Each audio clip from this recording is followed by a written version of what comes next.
ఇప్పుడు ఏం మాట్లాడినా కూడా హిమాలయ పర్వతాలంతా ధ్వనిస్తుంది. కాబట్టి ఇదిగో చెప్తున్నా, హిమాలయ పర్వతాలు మొత్తం అంతా ధ్వనించేలాగా. నువ్వంటే నాకు చాలా ఇష్టం అమ్మాయి. ఈ మాట ఎప్పుడూ చెప్పలేదు నేను నీకు. యాక్చువల్లీ ప్రకటిస్తేనే ప్రేమ. ప్రేమ అంటే యాక్చువల్లీ ప్రకటిస్తేనే అర్థమయ్యే కదా, అది నిజానికి అర్థం చేసుకోబడేది కదా. సో అందుకే నేను ఎక్కువ ఐడియా చెప్పను. చెప్పట్లని చెప్పి ఎక్కువ కోపడకు. నువ్వంటే నాకు చాలా ఇష్టం, అది నా చేతలో నీకు కనపడితే చాలా సంతోషం. సరేనా?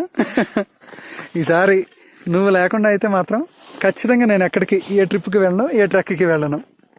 కేవలం ఏంటంటే నువ్వు వీటిని భరించలేవు, ఆరోగ్యం పాడవుతుంది, ఖచ్చితంగా జ్వరం తెచ్చేసుకుంటా ఉన్న ఒక కారణం చేత ఇలా మొండిగా ఇప్పుడు హిమాలయాలకు వచ్చేసాను. కానీ అసలు నువ్వు ఉండుంటే బాగుండేది. నిజం చెప్తున్నా, అసలు నేను ప్రతి క్షణం నేను తలుచుకుంటూనే ఉన్నా.